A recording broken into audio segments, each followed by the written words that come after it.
Before we commence, would like to have a word of prayer and also take a listen to the Kedulytics song. So let's welcome Mr. Adam to give us a word of prayer. Let's pray. Great God, Jehovah, we thank you so much for your love, your care, protection upon our lives. And we thank you for how far you have brought Kedulytics. And we thank you for the lives of all who have made it to join us. For those who are yet to join us, we pray that you help them so they can have stable network so as they will benefit from all we have to share, to pray committing speakers into your care and all who have parts to play in the program into your care. All the preparation they have put in, you'll be able to deliver. So we all benefit. Humbly we ask all this through your Son, our only King Christ's name. Amen. Amen. So we'll take a listen to the Kedulytics song.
All right, so that was the Kedulytics song.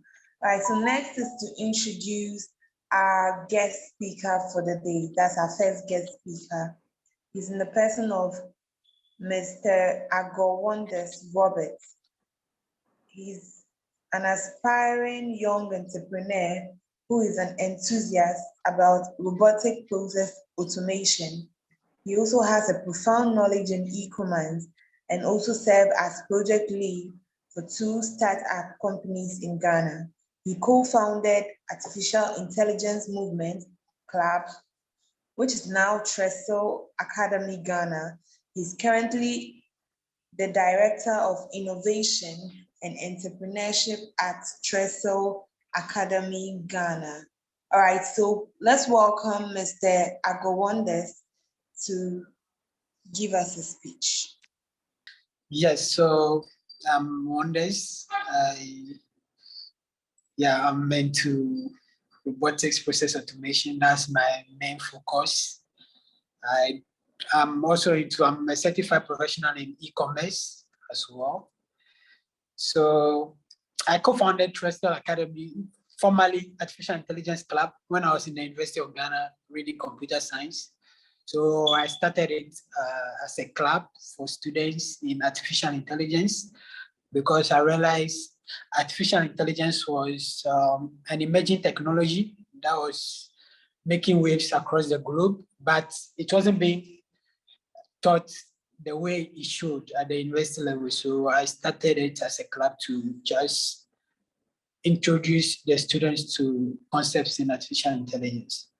Then moving forward, I went for a program and I met a couple of whites from Switzerland. So they have a foundation called Trestle Group Foundation. So I met them together with my vice.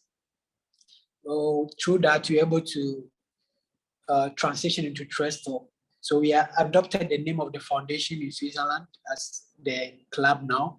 So currently we are registered as a non-profit in Ghana from the Registrar General's Department.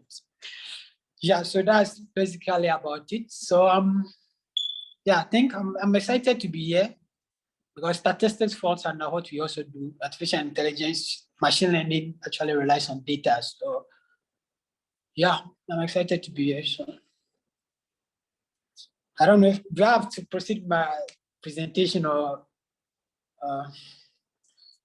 Sure, sure. Yes. So should Oh, we, you can continue with your. okay, so yeah. So yes, we are into AI specifically, but AI is just a subset of emerging technologies. Okay, so with my presentation, I think you guys can share the screen so that I'm using my phone right now. My laptop is next to it. So you guys, if you can share the presentation on the screen for me. Yeah, so but my focus on industry 4.0. So yeah, or globalization 4.0. So the industrial revolution started from Europe, which was called industrialization 1.0. So you could see that during the slave trade, the Europeans needed a lot of labor on their farms. Okay, so that's why most of them came for our people. They needed hands on their farms. Okay, but human beings, we evolved. So we gave birth to industrialization 1.0, where they were able to innovate and manufacture stuff like steam engines for their trains. So they were able to get steam engines to power some machines on their farms. So that's industrialization 4.0. Then from there, we moved to industrialization 2.0, which is the use of electricity, because previously there was nothing like electricity. So we moved from steam engines, where we got energy from heating steam, like water, which produces vapor to power stuff, right? But then we moved to industrialization 2.0, where we were able to discover electricity. Okay, so they started manufacturing electronics. So cars were now having electronic gadgets in them. They started innovating with, let's say, airplanes and many other stuff that rely on combustible engines. So that's industrialization 2.0. Then from there, we moved to industrialization 3.0, which brought about the birth of the internet. Okay, so the internet came in because people wanted to do stuff online. People wanted to communicate, connect their organizations, especially the US, their army. They wanted to be able to communicate remotely with their army and their staff. So that gave birth to the internet, which falls under industrialization 3.0. So Amazon and all the other companies that we hear of today, PayPal, Facebook came subsequently anyway, but they all relied on the internet. So the internet gave birth to these amazing global corporations. Then from there, we are now at industrialization 4.0 or industry 4.0, which is an era where human beings want to limit or reduce the level of human interaction in the operations that we find ourselves, the services that we render. We want to limit human interactions to the barest minimum. So we started thinking about technologies that we can adopt to make our life easier, so improve our life, modernize the things we do, connect us, and streamline our industrial processes to make life very easy for us. So that's the focus of industrialization 4.0. So industrialization 4.0, like I said, encompasses a couple of other facets of technology. So we have, IoTs. Okay, IoT simply stands for Internet of Things.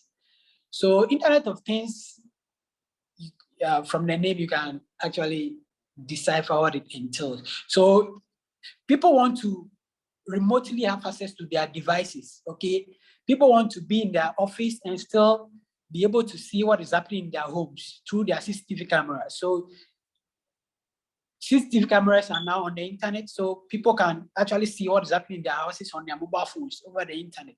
People want to control their cars even when they are in the office. Okay, they have access to their cars. So people want to Alexa and all the other devices that we communicate with, they have access to the internet. So if I want Siri on my iPhone or Alexa in the house, if I wanted to play a particular music for me, that particular device has access to the internet. So it's able to pull data of songs or music on the internet. So it will be able to play the exact songs that I want it to play for me. So all these are Internet of Things because they rely on the internet. There are a number of them, interact with them frequently these days. They are all over, right? People want to maybe irrigate their lawns remotely from their mobile phones, okay? All these are devices, or they fall under IoTs. Then from IoTs, you have artificial intelligence, right? People want their devices to behave like us, the way we behave. So people want, let's say now we are talking about driverless cars. Okay, so I don't want to go into the technical, but since we are talking about statistics, I'd like to delve a little bit into data. So, well, we are talking about driverless cars. So how are we able to build cars that can drive on their own? Right? So these cars would depend on data, access to data. So that's when the machine learning comes in. You need to train the algorithm that the car uses with data. So, well, it should be able to identify human beings. So the different kinds of human beings, there are blacks, there are whites, there are Caucasians, there are Asians. So it means that you should be able to fit the algorithm with all these different human races that we have. Okay, you train that particular algorithm several times for it to be able to identify a black man on the road, or a Caucasian on the road, an Asian on the road without any bias. Okay, it should be able to identify zebra crossing, should be able to identify traffic lights. So all this depends on data. So we, the human beings, are supposed to feed the algorithms of these cars with all this data that we normally see on our roads as human beings. You're able to feed that to the algorithm of the car, so that once the algorithm keeps learning from the data that we keep feeding into it, it becomes perfect. It starts to think like us. When somebody is crossing the road, computer vision, because something computer vision in artificial intelligence, the car should be able to see that somebody is crossing the road and stop, right? When it approaches a traffic light, it should be able to, when the traffic goes red, the car should be able to know that, okay, I'm supposed to stop. All this is what we call artificial intelligence. Siri, like I said, on iPhones, yeah, I can tell Siri to go into my contact list and call a particular number. All these are artificial intelligence, making machines think like human beings, right? So these are a couple of examples. Then from IoTs, can go to additive manufacturing. Additive manufacturing is adding value to products. Now, companies are thinking about ways to manufacture products that will appeal to customers, drive that particular desire for customers to have that interest in buying a particular product. Okay, so companies are using several means to package their products or design their products. So something like 3D printing. Okay, companies are using 3D models to package their products in such a way that human beings, because our vision is kind of, we see in 3D, right? So products, companies are trying to mimic that particular vision of human beings into their products. So once we see that, it drives that interest in us to purchase their products. Games, 3D games are now coming up for us to adopt. So we take interest in 3D games because they actually kind of depict the real world. Okay, we feel ourselves in those kind of games. We feel that reality in those products. So we are able to pay for some of those products or services.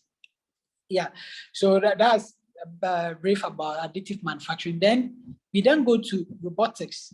Robotics is pretty much evolving in Africa and globally as well. So we human beings, like, we want to be lazy. Yeah, that's where we are going. We don't want to stress ourselves. Okay, so we are innovating ways to develop machines that will do most of the job for us. So Tesla, like this, their factories, you see there are a lot of robots in their factories that do most of their assembling for them, right? The cap, the parts of the vehicle, the chassis, everything is designed and how will I say it? Yeah, printed, designed and manufactured by robots in their factories. This is to reduce human intervention, okay? Because robots will never get tired and also increase productivity. Robots will never get tired. Humans normally get tired, right? But robots can work several hours. Okay, so all this increases productivity. Since robots will not get tired, it increases productivity for the company. They cut down costs on maybe health issues. Human beings can fall sick or something can fall on somebody's leg and stuff like that. Robots are able to withstand a lot of stress that humans cannot withstand. So this robotics is an area that is helping companies cut down costs on a lot of things and also increase their efficiency in production. Okay, so I've interacted with a couple of robots actually. Yeah, so yeah, there are companies that are making deliveries through their robots and drones.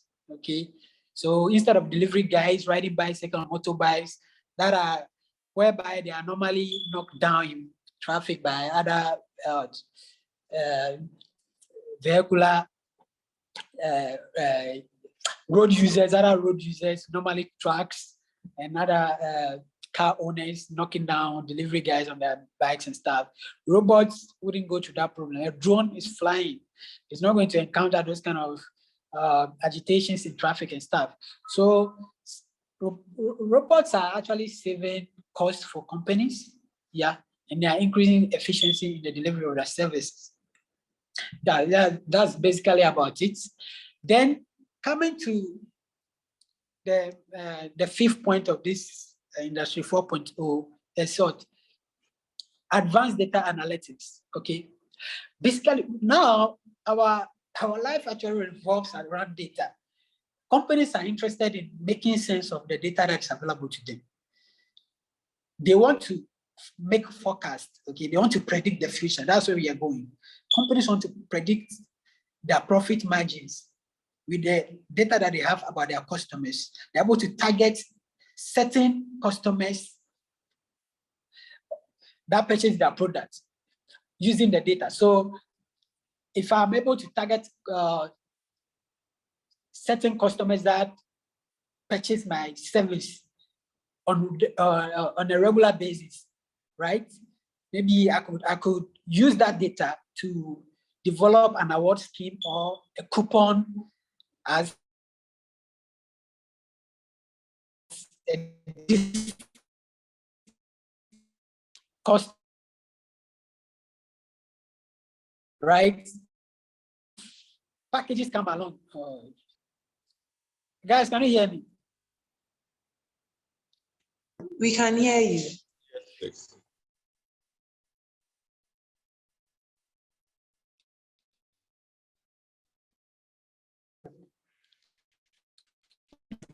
Is able to make inference from search the data from their customers to really target specific segment of their customers.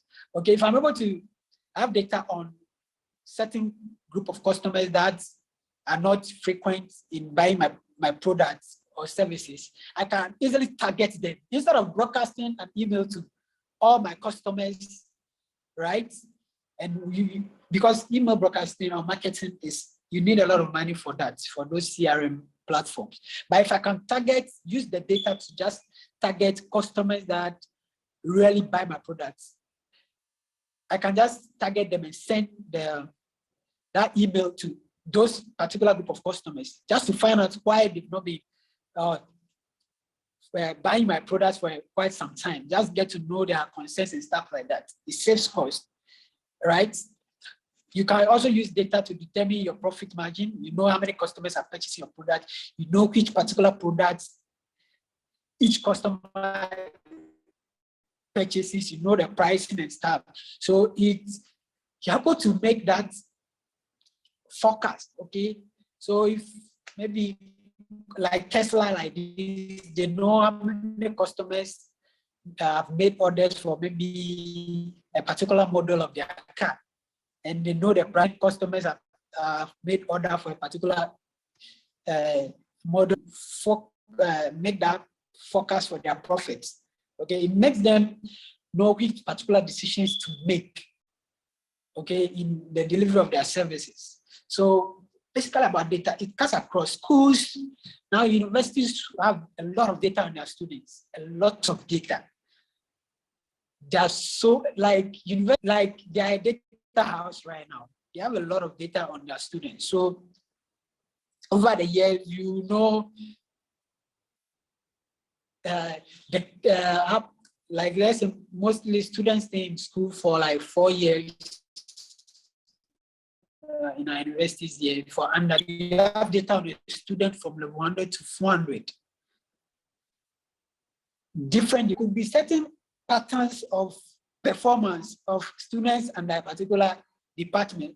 Because of students have acquired over the years, they can use that data to make analysis on student behavior, performance in certain programs in the university, and where they are after school, right? So the university can be smart enough to know, okay, which particular programs actually produce most of our graduates working in, let's say, global firms, like maybe Google, Goldman Sachs, Bank of America, and all those global firms. So schools can be able to and even get in touch with them, right? So that's basically about data. So it then boils down to which particular tools that these schools can use process this available data. That's when the issue also comes in, because most of them don't know which particular tools to use to analyze.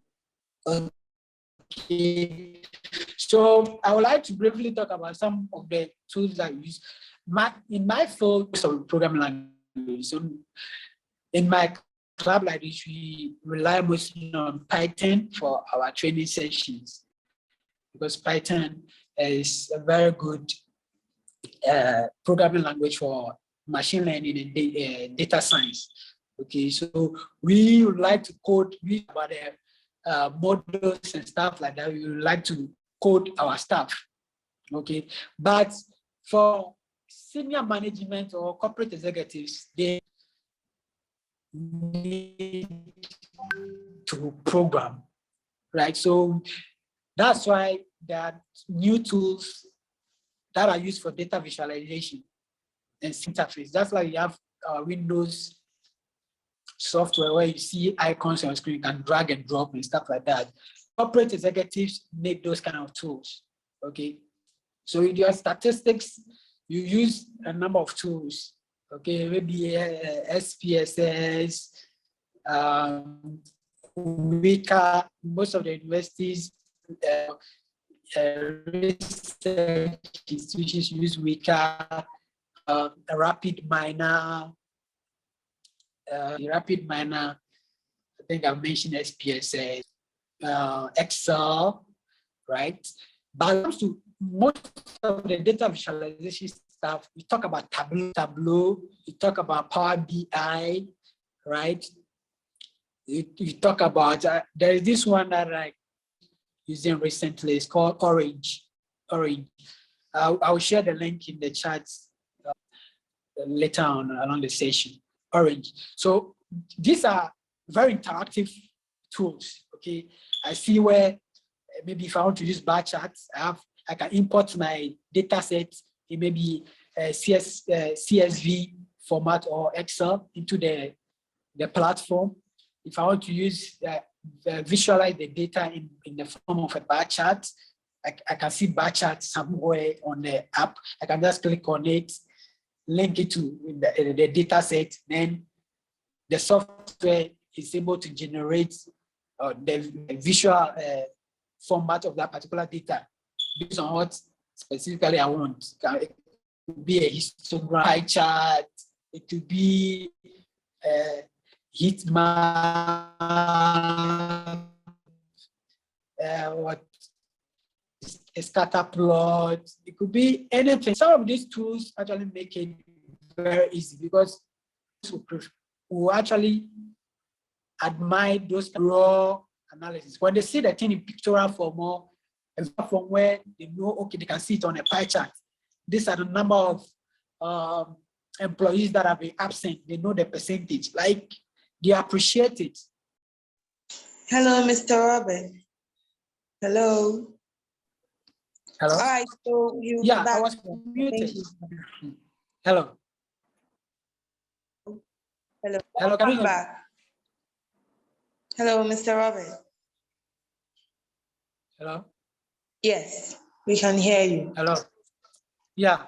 We can hear you. Can you hear me?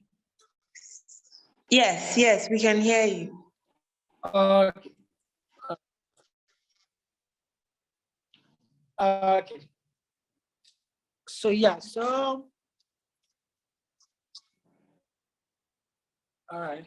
So I've spoken a lot about advanced data. I've spoken a lot about the tools that are available right now that you can leverage to run your analysis on data.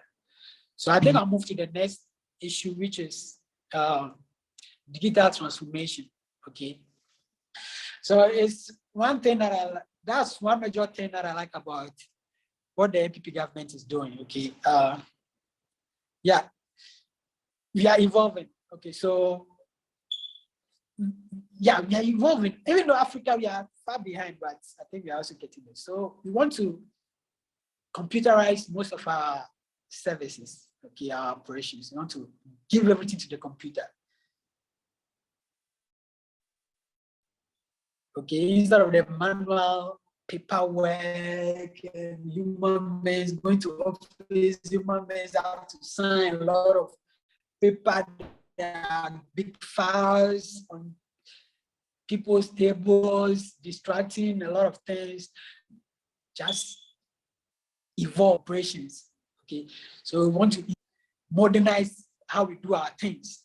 Okay, so how do we rethink our business operations by leveraging new technologies? Okay, cut away most of the manual human interventions in the delivery of services, digital, let people have access to services online. Okay, so like Ghana right now, I can apply for a passport at the comfort of my mobile phone. Once I have internet access, right, I just have to log in to the Foreign Affairs, Ministry of Foreign Affairs website. I have access to the form, apply on the passport form, print it out, passport office. When finalized, and I have my passport, maybe a month later. 6 days, you would have to actually go to the passport office, go and get a form, fill it. It was very difficult. It was very difficult. Okay. So we are trying to actually think and redesign our business operations, make life very easy. We want to reduce stress, cut away some of the corrupt practices, because it's just sad those days, if you want to apply for passport, there are a lot of people that have to go through, people, a lot of money just to get somebody who is presenting himself as agent to apply for passport for you. People, a lot of people were duped. But with this digital platform, it cuts away those kind of agents, middlemen from duping people. Okay, so right now with mobile money, I can do a lot of things online. I can order food through my mobile money on my Bolt app. They will deliver it to me. I'm hoping that in the near future, we don't have to use delivery guys again. A drone can deliver the product at your doorstep. So yeah, we are trying to just evolve. Okay. So yeah, so I've spoken a lot about digital transformation. Okay, Mr. I've spoken extensively about that. So Mr. Robert. Hello, Mr. Robert. Hello, can you hear me? yeah. Please, Hello. due to the network challenges, if you can please off your video and allow only the audio so that you can flow along, because it seems the video is moving around slowly. Thank you. No problem. No problem. No. So are you okay? Yes, please. I can hear you, so you can go ahead. Okay, so I was saying I've spoken extensively about digital transformation, right? We just want to evolve operations by adopting emerging technologies. So all the other facets of technology I spoke about under the industrialization 4.0, we are now leveraging those technologies to transform our business operations and services, which is the digital transformation that I'm talking about. So kind of move to the next slide for me. Okay, so I think I've spoken about this already. So yes, so with the digital transformation, there are like three major components, okay, which are called the anchors.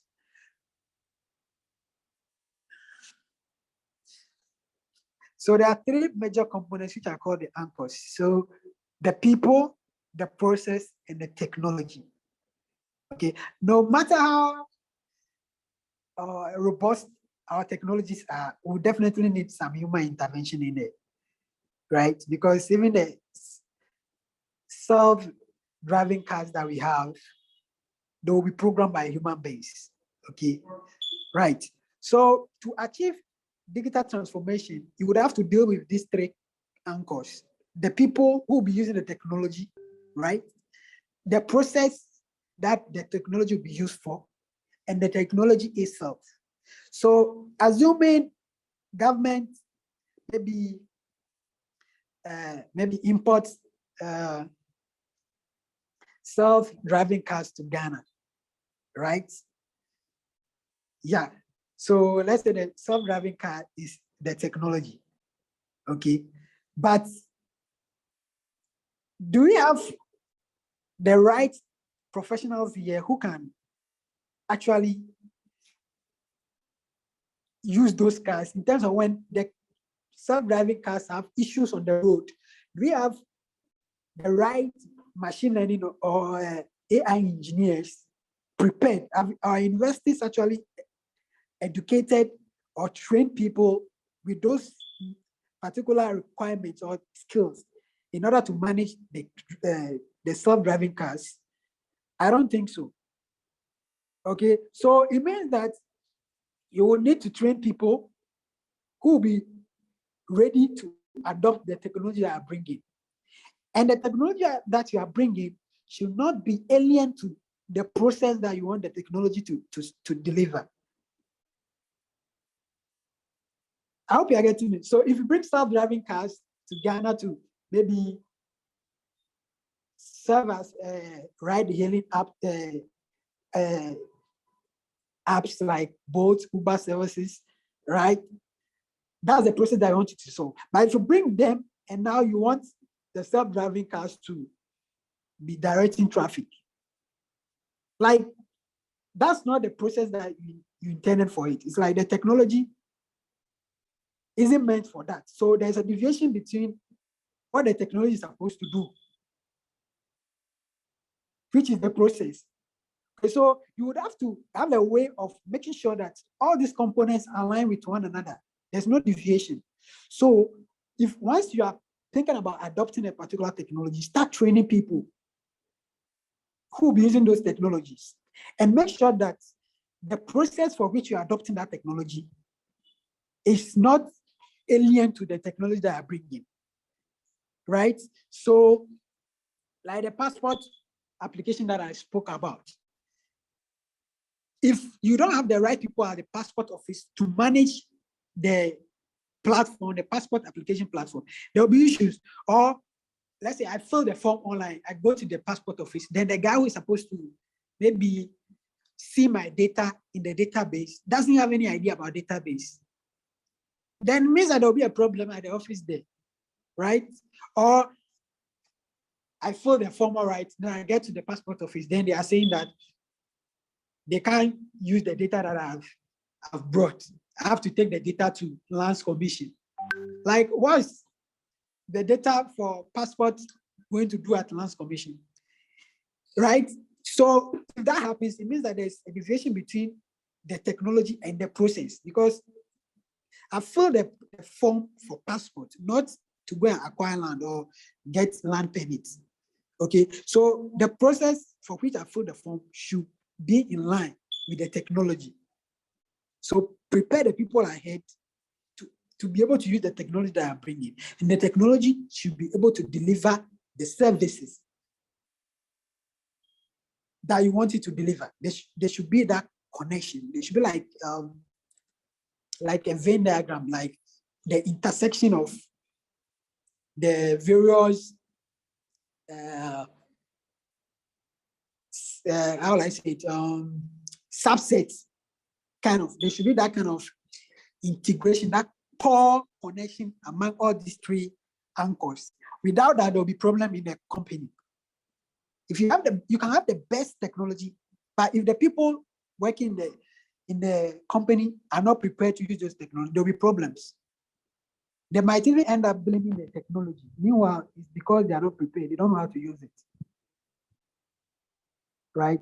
So that's my brief presentation about this technology stuff that actually rely on data. So yeah, I'm excited about what you guys are.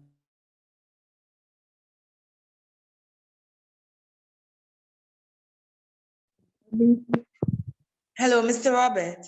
Hello. Yeah, we couldn't hear you. You couldn't hear me. My last statement. Yes, the latter part, yes, please. Yes. So yeah, I was saying that yeah, I'm really excited about what you guys are doing. Your focus is on data, and every great economy or emerging technology, emerging economy will rely on data, because data is what drives economic activities. Okay, so once you can have access to the right data or make meaning out of the available data that you have, you'll be able to transform your economy. So I'm excited about what you guys are doing, and going forward, I think I might be inviting you guys to our programs. We normally run hackathon events where we pose real world problems to our participants to use some of these technologies to find solutions to. So it's something that we do. We are planning. We have one in the pipeline that we are planning. So yeah, I look forward to better collaboration between the Kedulytics and Trustal Academy going forward. So yeah, I'm glad you guys invited me, and I'm happy. Thank you very much for the opportunity. All right, thank you so much, Mr. Roberts. Thank you for your time. Indeed, it's exciting. All right, so data is indeed important. And as he has given us what artificial intelligence and also how data affects our lives. If you have any questions, dear audience, you may please unmute yourself. First, raise your hand, then unmute yourself, then you can go ahead and ask your question, or you can send it to me via a personal chat so that I read it out for Mr. Robert to answer. So please, if you have a question, please send it to me via the chat or raise your hand. We are at the Q&A session. Does anyone have a question? Hello, okay, so Mr. Gideon has a question. Or even in healthcare. So I don't know if you can highlight a little on application of AI in healthcare and also in biomedical research, because as a pharmacist, there are instances where we have to go through some serious procedures to prepare oncology medications for patients. And I heard some time ago that robots and those stuff you spoke of in the US, in Europe, they are doing some of those things. So I don't know if you can highlight on that. Thank you very much. All right, thank you. Mr. Gideon, I think you were my senior at Bishop Eman, right? Rightly so. Right, so yes, so it's true. So I work with a company in Switzerland called Fort IR. Fort IR, basically Fort Industrial Revolution. So our main focus is on artificial intelligence, like you said. And we are looking at two focal areas, so finance and health. Okay, so how do we use computer vision in health? Okay, so like you rightly said, our first data science conference that we organized here in the University of Ghana with the Fort IR company in Switzerland, it was about malaria detection. So using computer vision, how can you use the blood from your patients to determine who has malaria parasites? Okay, using computer vision. So it means that you would have to get sample data sets from both from patients who are infected with the Plasmodium parasite and those who are not infected. So you gather this in image form, okay? Because when you put it on, let's say, in the lab, there's this how you actually the pellet that you put the blood stains on to view through your microscope and stuff like that. So you take images of those blood samples, okay? So you use those images as data to train your AI or machine learning model, so that in the future, when somebody comes to the hospital with the help of a camera, okay, insert a camera fixed to a machine, once the camera moves over the blood sample, it should be able to detect in real time which blood has the malaria parasite and which one does not. Okay, so instead of maybe running other malaria tests before finding out maybe fever, symptoms of fever and all that, you don't need those. With the help of computer vision, right, it will be able to determine whether the particular person has parasites just by the use of a camera and an algorithm. Okay, so this is one application of AI in the health sector. Then when it comes to but we talk about biomedical engineering as well. There was this project that I wanted to do. I actually wanted to do it as my final project, computer science, but because I wasn't much into biomedical engineering, so I couldn't really go forward with that. But it was about genome editing. Okay, so I was actually following some research work at Johns Hopkins University and their hospital, what they were doing and stuff. So genome editing, there's this thing called CRISPR RNA, I think CRISPR RNA. Okay, some clustered, regularly interspace, palindromic repeats. Yeah, it's like a library that they use to just edit genes. So the whole concept is about, okay, if I know somebody has cancer, okay, and I can sequence the DNA, okay, because it's like the cancer is just alteration in the normal code.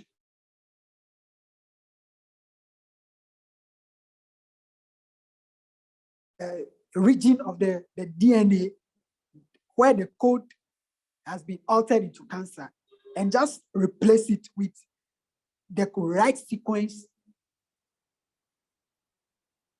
in the DNA, then means we are curing cancer without using any medication or any chemotherapy or anything, right? So some of the research works are being done. So there are several applications of AI currently. Some are being tested, okay, because when it comes to human beings, a lot of ethical concerns comes into play. So yeah, but yeah, these are a couple of examples that I can think of for now. When it comes to let's say electrocardiogram, how to maybe scan the body. People want to know what is wrong with their organs, right? Or X-ray, MRI scans. Okay, so companies are using this data to even detect who is liable to have cancer, because they have taken so much images of cancer patients. Okay, so all these images can be used as data to train an AI model or algorithm. So once the AI model is able to learn these several data sets that has been fed into it, when somebody comes to the hospital, and once they're able to take a picture of the person and put it into the computer will be able to automatically determine whether the person has cancer or not, because it has learned from the data that has been fed into it. Okay, so cancer detection and prediction is also part of the whole research that is currently going on by using AI. So yeah, so these are some of the examples that I could think of.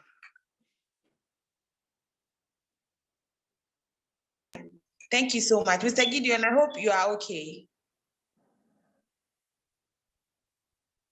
Yes, please. Hello. Many thanks for the insights. I really like the linkage and then the examples. Thank you very much.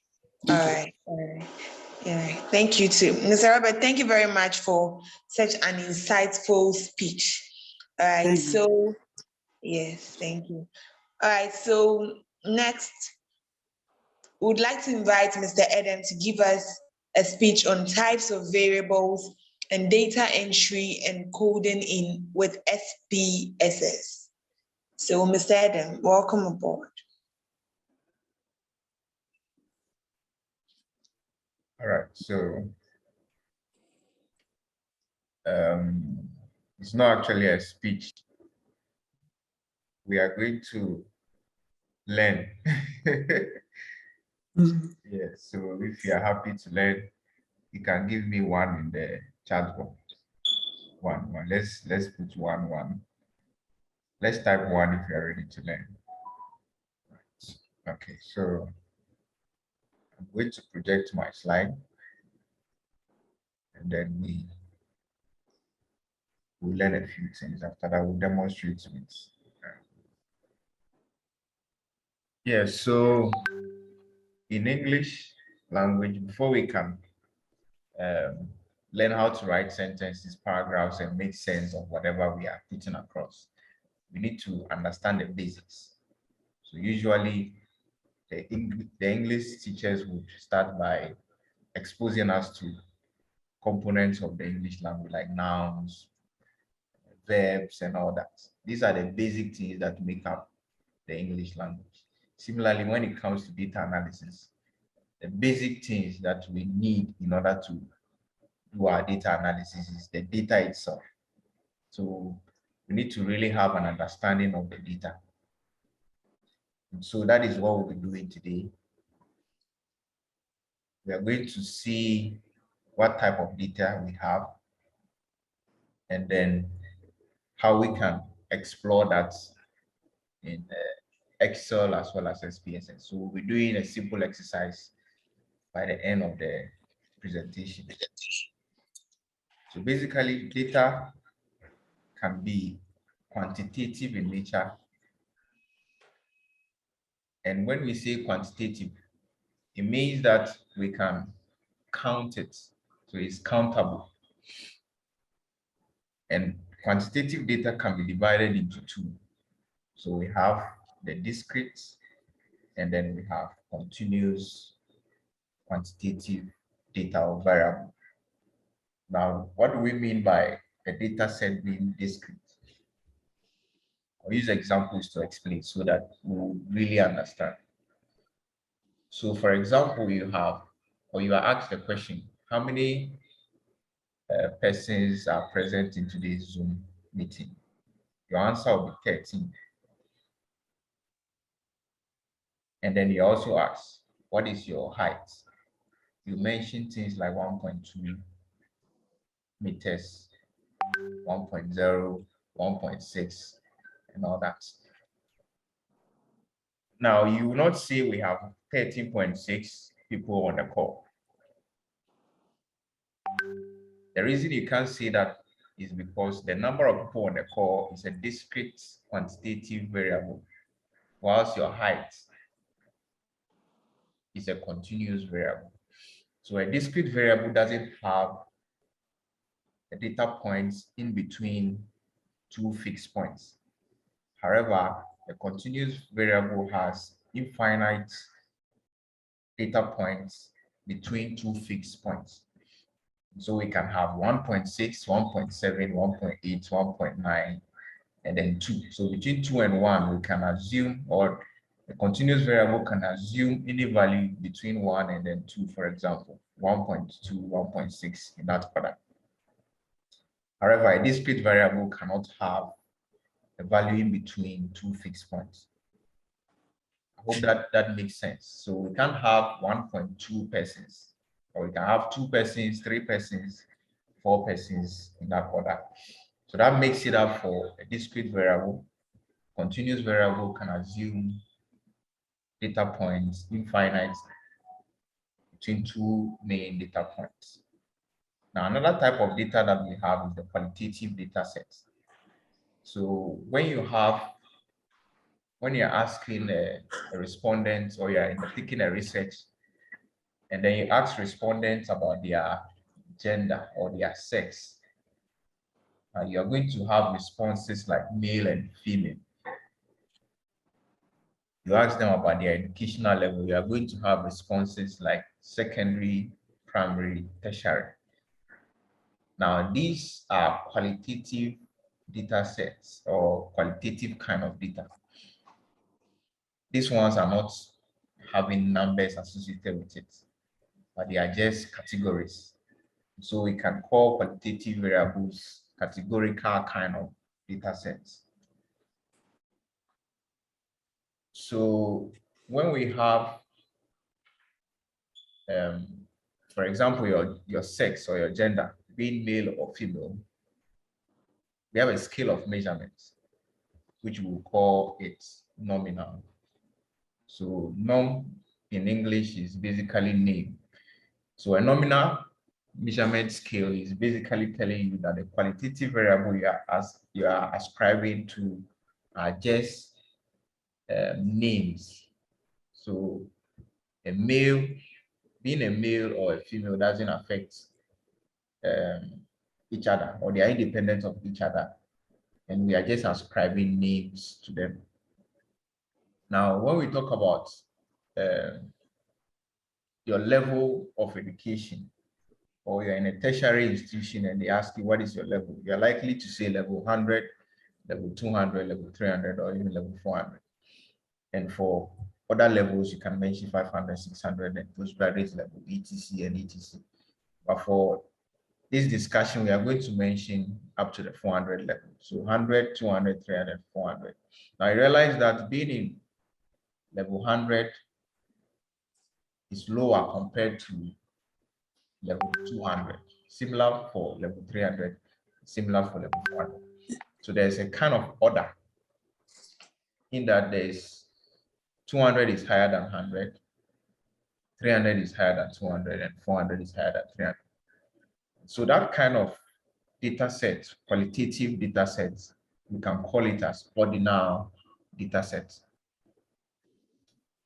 So one thing I also want to mention is the fact that some quantitative data sets can be categorized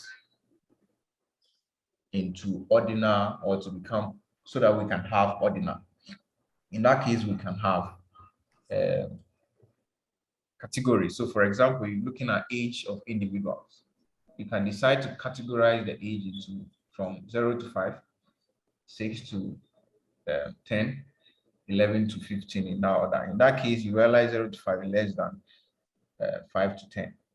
So in that case, we can say that category of also falls under the ordinal measurement scale. Now, for most of the statistical packages that we are using, they classify quantitative variables as scales. And so for the purposes of our demonstration on SPSS, these are the three main measurement scales that we are going to see. We are going to see ordinal, we are going to see nominal, and we are going to see scale.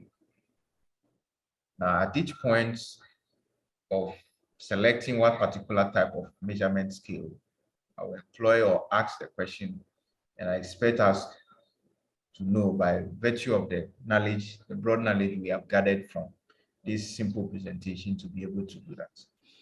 So right, this is briefly an intro to types of data or variables. We would go to the Excel or the Microsoft Excel platform, and then we would work around the data sets that we had for participants that registered to partake of the anniversary. After that, we'll see how we would export this data to SPSS and leverage our knowledge on coding in it. So basically, these are the type of data sets we have. So I'm sharing my screen on Excel. I think someone has raised their hand. Madam Beatrice, please, you can kindly go ahead with your question if you have one. Right, I think maybe. All right, she said sorry. Okay. So the contact information that we had were this. Now, for the sake of our analysis, we decided to take out the name, the contacts, and then other personal information that people wouldn't want to see over here. So as a data analyst, you should, or for research purposes, we always ensure confidentiality of our respondent information. And when it comes to data analysis, you should always have the original data sets that you gathered, apart from. All right, please. Okay, so let's continue. Yeah, so it's very important that you have a copy of the original data sets when you are working on any particular data set. So when you see here, I have working sheet 1 and working sheet 2. This is how I approach my data analysis. First rule is that I do not work on the original data set. So I create a copy of the original and then work on it. Now, when you look at the working sheet 2, you realize that they are just 1, 2, 3, blah, blah. Unlike this one that has detailed information about the entries that were provided. And beside it here are the codes. So when I see at the sex column or gender column, when I see 1, it tells me that it is actually male that is there. And when I see 2, it is female that is there. And then when I come to the current educational level, whenever I see 1, it means non-applicable. 2 means secondary, and then in that order. And same applies to employment status. So now one will ask, how am I able to get this done easily with Excel? Well, it's very simple. There are two main methods I would like to briefly talk about. Now, for the first method, you just click somewhere here, and then you come to sort and filter at the top here. Once you click on it, you have filter over here. There's filter. When you click on it, you realize that all the inputs, the columns have something, a drop-down menu appearing there. If you click on it, you realize that you have all the different categories of entries that are in that particular column. So here we have formal employment, not employed, self-employed. So when you uncheck all of them, when you check only formal employment, you realize the entries that will appear are just going to be formal employment. So when you look at your code, formal employment is equal to 3. So you can just simply type 3 here and then bring your cursor to that, to the lower bottom, but the lower part of the rectangle here. And then you realize your cursor becomes something like a plus, as you can see here. So you just drag it down and then covers all the sections. So it has replaced formal employment with 3. You do same for the rest until you are done with your replacement of the individual entries.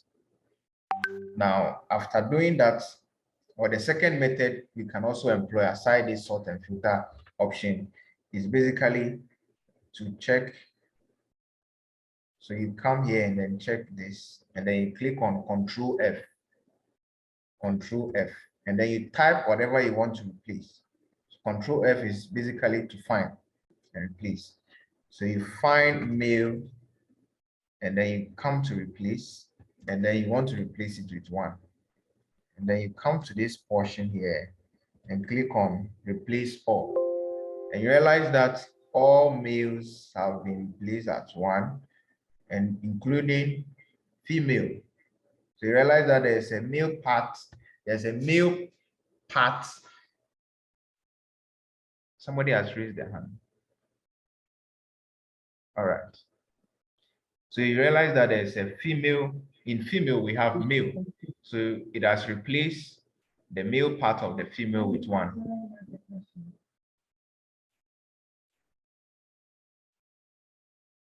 Hello. Mr. Wolanyo, please, do you have a question? Yeah, I can't see. Hello? I can't see the screen. Hello, Mr. Wolanyo. Yeah, you don't he's saying that he can't see the screen. You can't see the screen. Yes. Hey. I mean, Is that Excel sheet. an issue for everyone? Is that I an can issue only for see everyone? Or he's the only one? No, I I can see my see screen. it on my screen. Oh, okay. So maybe The screen. so maybe you want to check your internet connection and then see. Yeah, so one defect about the all right. I hope it's visible now. Is it better? Yes, it's better. All right. So all we're saying is that when you have a data set, you don't work on the original data set. You create a version of it, and then your data sets would be presented with the various entries or coded. In situations where it is coded, you need to understand the codes. So on this sheet, for example, all the entries here are coded, and the meaning of the codes are explained over here. So So 1 means male, 2 means female for the sex column. And then when it comes to the educational status, we have 1 for not applicable, 2 for senior high, in that order. Same for the employment status. So with that code in mind, you are able to explain what is, with those codes in mind, you're able to explain what is present in this data set. It's the same as what is here. Now, I was just walking all of us through how you can be able to code your variables when they are not presented in the coded form. So I mentioned 2 methods. The first method is to come to the sort and filter option at the top here, where my cursor is at the present. Then you click on it, and then you come to filter. Once you click on filter, this drop down menu or drop down box would appear for all the columns that are active. And then you have the individual data entries that were categories of data entries that were entered in that particular section. Then you can twerk around it and then change the various entries into their various codes. Another way is to select, to come to where the A is or where the B is. You realize that the arrow changes something pointing down. Once you click on it, it will highlight everything. Once that is done, you click on Control F, and then you come and type whatever entry you have there that you want to replace. So we wanted to replace male with 1, and that is what we have done. So you type male, replace with 1, and replace all, and then it will do that for you. Now I was saying that female had, or the word female has male incorporated in it, and that is why over here we have F or fair 1 or fee 1. It means that all males were replaced with 1, and the computer doesn't know that female is that, so he replaced the female with F1. And so we'll come again and then write FE1 replace with 2. And then we have everything replaced. So in this category, we now have 1 and 2. 1 being for female, one being for male, and then 2 for females. So the best option in approaching that or using that method is always select the longer term before a shorter term. So in case in the situation of female and male, you start with female before coming to male, else it will make it fee 1. And if you are not really careful, you get lost as to what fee 1 is. So basically that is how we can go about recoding this. So at your leisure time, maybe you can demonstrate this with any data sets that you have so that you can be able to become acquainted with this process. Now, with our data sets this way, we now want to go to the SPSS platform and then see how we can code our variables when we go to that platform. So I'm opening my SPSS platform soon, and then we'll all see. Please, I hope you can see the SPSS platform. Yes, you can. Right. So the SPSS platform has 2 data views. So we have the data view, or it has 2 views. We have the data view and then the variable view. The data view gives us the platform to paste our data, and then the variable view helps us to name our columns and also select the measurement scale associated with whichever column we are using. And so we'll just go to Excel, and then we'll copy. In order for you to see what I'm doing, Yes, so come here and then we'll select all our data sets. And then we'll Control C, or you just right click and copy. All right, I understand some people cannot see what I'm doing. So I'll try to enlarge it so we can all see. Yeah, so basically what I was doing is to copy the data set that is here. So Control C, or you right click and copy. Once you are done copying, you go to your SPSS platform, and then you Control V, or you right click and then paste. So you realize that our data set has been pasted here. So the next thing we want to do is to label our columns. And so go to the variable view and then do that. Now there's a simple way I go about it. And that is the reason for being here, to learn from how I use my simple methods.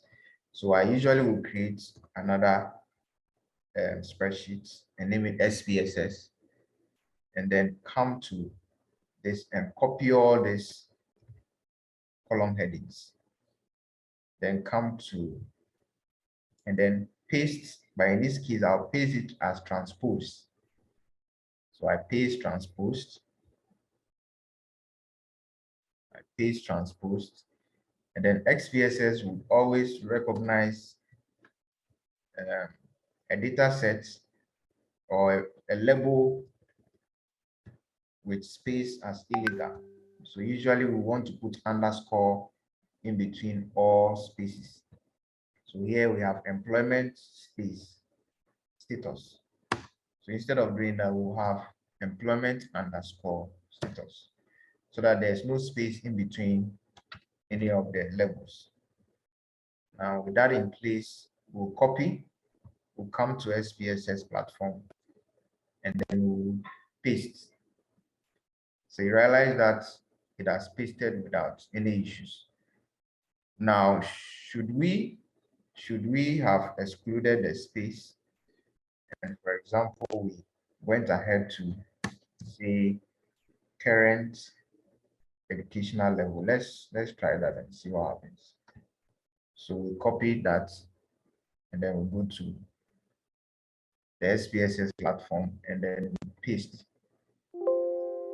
It gives us a pop-up message saying that variable name contains an illegal character. So it boils down to what I was saying. So we always want to underscore all the spaces that we have between our levels, so we don't have issues.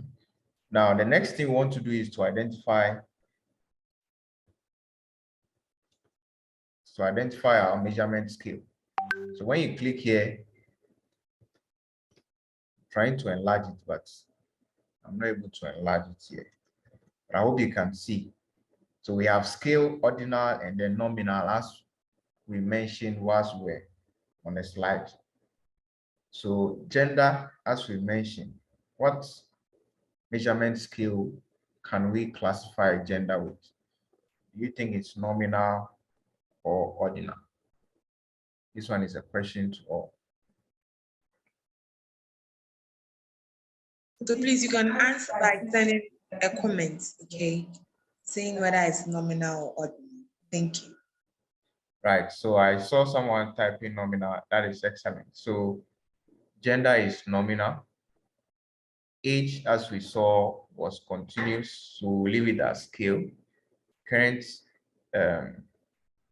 educational status, we'll name it as nominal. And then employment status, we also name it as nominal. Right, so you're all right by your answers. I can see them in the comment section. That's right. So basically, we are done with the measurement scale as well. So now our next thing is to label or ascribe codes to the individual variables we have. So With gender, we mentioned that the value 1 in there is associated with the label male. So this is where you do your coding. So you come to values, and there's an ellipsis at the right corner of this box. When you click on it, it gives you a drop-down menu like this, a drop-down box like this. So you type 1, which is the value variable in the gender column, and that value or the label for that value 1 is male.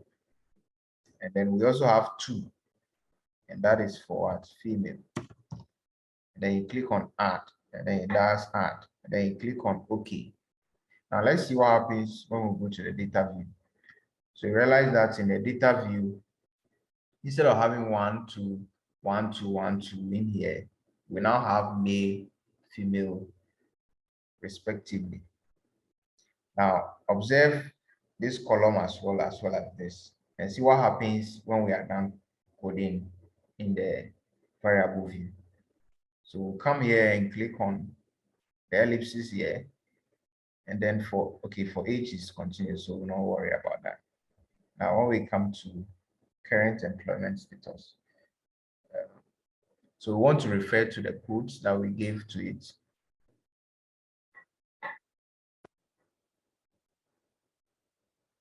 Yeah, so the educational status, 1 is not applicable, 2 is senior high, 3 is undergraduate, and 4 is postgraduate. So let's go. So 1 is not applicable, 2 is senior high. Please, I can't hear you from my side. I don't know if it's the same for all. Oh, okay. Yeah, I think I was muted. Can you hear me now? Yes, please. Right, so I was saying that the last thing I wanted to mention on the Excel is how you can categorize a continuous variable when you have them, for example, the age. So now we want to categorize the age that we have here into categories. So that is why I created a column here, naming it age cat. The cat is category. Now I want to know the highest and then the lowest in the age category. So the lowest obviously is 18, and then the highest here is what? 53. So we are going to do our categories in 20s. So we can do it 10 to 20. So we'll come to, so we can manually select it. So 2 options. We can click here 1, 2, and this. It makes it up for 10 to 20. So we'll label here 10 to what? 20. Now you realize what has happened. It has changed it to date. So how I go about this is that I usually start with an asterisk and do 10 to what? 20. In this case, it won't change it to a date anymore. So we'll run this for all of them. Just drag and drop to cover it up. And then the second method is to click on this number filters and then go to greater than or equal to 21, but less than or equal to 30. Then you click on OK. And this gives you option for 20 to 30, 21, 30. So you run down this to the last option. And then you do that for the remaining categories of each. Because of our time, we'll not run through all of them. But basically, this is the principle. This is how you can be able to categorize your age or any other continuous variable that you have using the Excel platform. Just equally, sorry, SPSS equally gives you that leverage to do that. So the way to do that is to come to transform. So when you come to transform, then you click on recode into either same or different. So this one, we want to have a different set of column for that particular purpose. So we'll click on recode into different variable. So when you click on it, you realize that you have age category. Then you move it in here, then you label it age cat, or you can do this age cat and label it age category. And you click on change, and then you click on old and new. So here we are looking for the old variable. So we want a value ranging from 10 through to 20, and then we'll label it as 1. Then we'll click on this to add. And then we are also looking for values between 21 through to 30. And we are labeling that one as 2. So you click on OK. So you do that for all the categories and click on OK. When you are done, you click on what? OK. So SPSS generates another column here for you. So you realize here we have age cards, and then the various categories have been listed over there. So this is how you can recode the continuous variables into categories using the SPSS as well as the Excel platform. I think on this note, I want to end, and we'll welcome any question if there are any. Yes, so please, if you have any questions, some can type them as others also unmute themselves and ask their questions based on what we've learned. It was quite an insightful education on how to use SPSS for statistical analysis. Do we have any questions?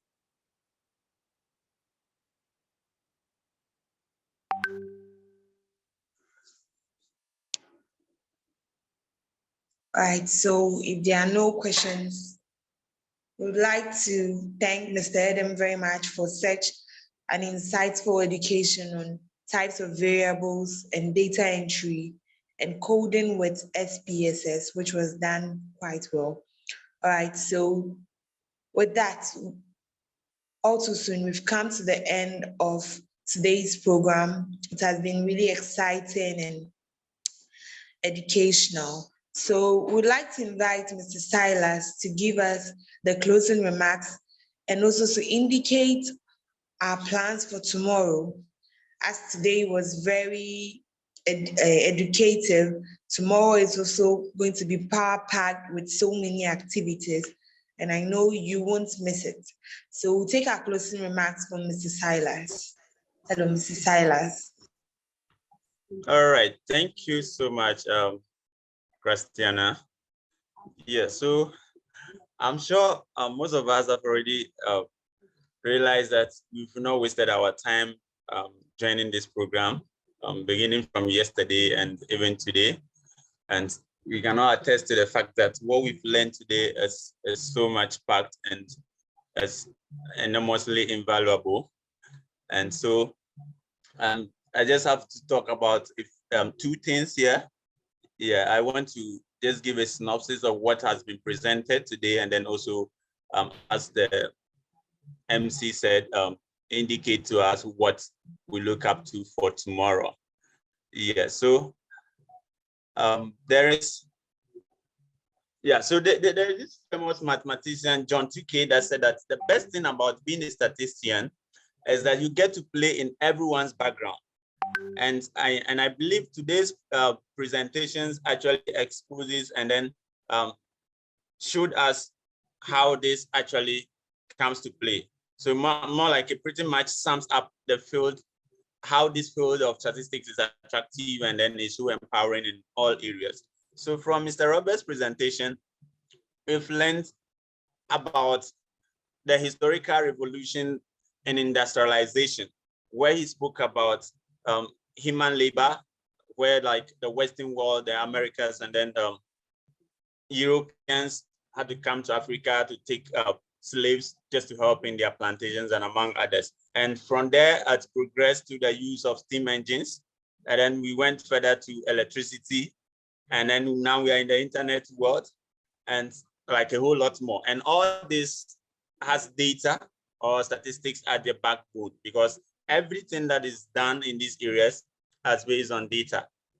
And so on the second part, he spoke to us about how data or statistics span across various fields of industries. Speaking about application of data or statistics in the health, the use of drones to, teleport medical products, the use of sophisticated machines, artificial intelligence to aid in healthcare delivery, among others. He spoke about economics and then entrepreneurship, as well as marketing industry, how data is being employed over there. Spoke about agriculture, the use of data to, bring out good yields and all that, education, academia, communication, security, like all the industries, you see data spanning across all of them. I would like us to take these things home and then we can employ them in our fields of endeavors. He spoke about data transformation, among other things. And this was very, very insightful. Yeah, then on the second part, we got to learn, to see a demonstration of how some of the statistical tools can be used, and precisely the use of Excel and then SPSS in this case. So got to expose us to the type of data variables that we have, and then the type of skills of measurement. Yeah, so data, he mentioned qualitative, quantitative skills of measurement. We have nominal, ordinal, scale. And then he also demonstrated to us how to code data and then how to import it into SPSS, and also be able to use even SPSS to do the coding, and how to label the codes in SPSS, among other things. And so you may want to know why you have to convert all your data to numeric variables before you can transport it or you can import it into SPSS. This is because most of these tools we use do not understand any other language apart from numeric language. So other things like words are classified as string variables, which are not accepted. You saw him sending something and they tell you that there is an illegal variable, among other things.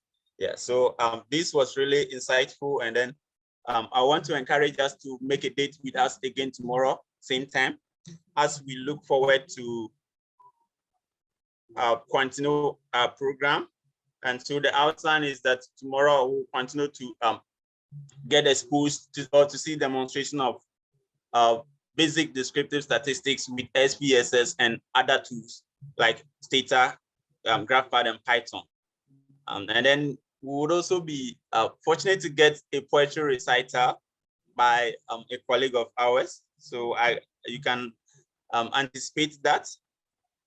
And then among other things that will be done just like normally that has been done so far.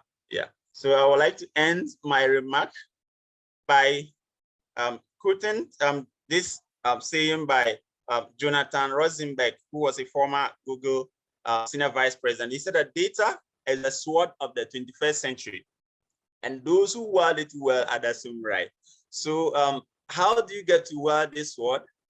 That is what we are exposing you to. And trust me, you can't get this anywhere for free. And this is a glorious opportunity that you want to invite your friends and colleagues to join you tomorrow for us to have a feel of how to use various statistical tools in analyzing data, as data span across all fields of industry.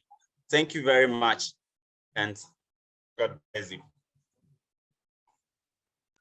God bless you too for such a remarkable closing remark, Mr. Silas.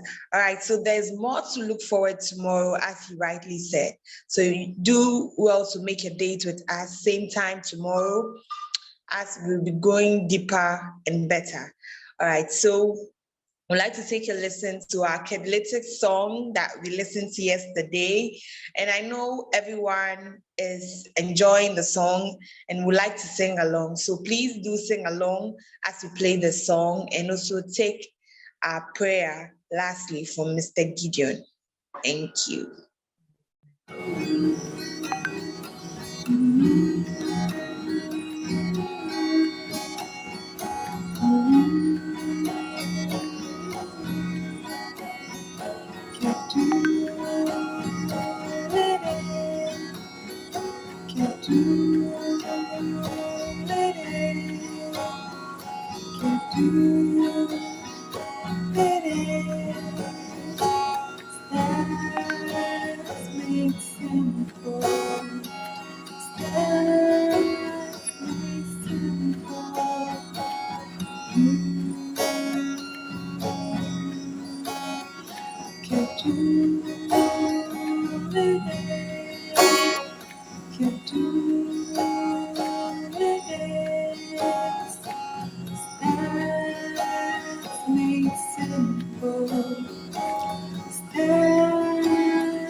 We've got cake and for dollars.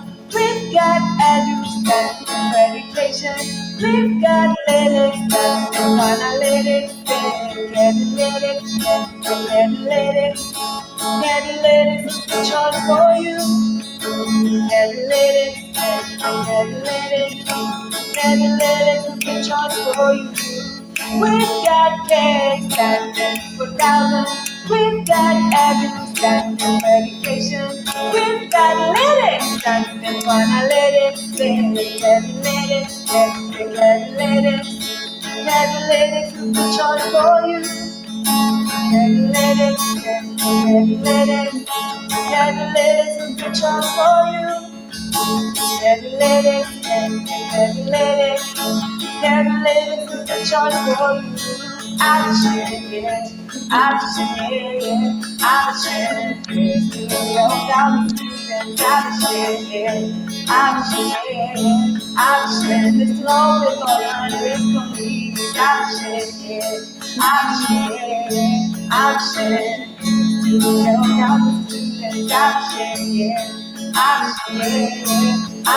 it's slowly going, it's complete, action, it's always on, it's complete. So can you live it? It's what you need. So can you live it? It's what you need. So can you live it? It's what you need. Can you live it? It's what you need. Yeah.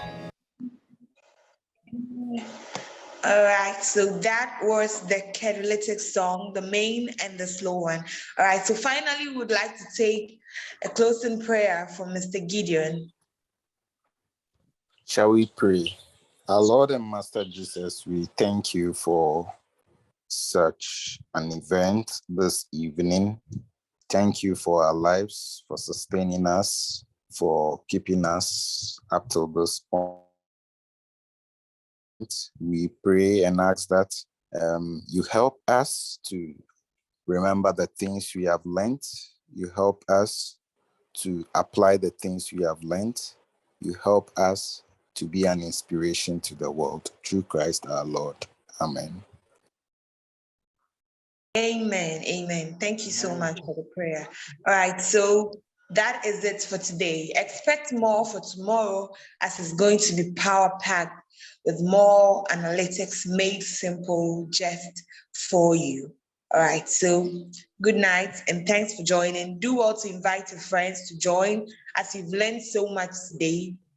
I hope you would like them to also get to know all this. So thank you and good evening.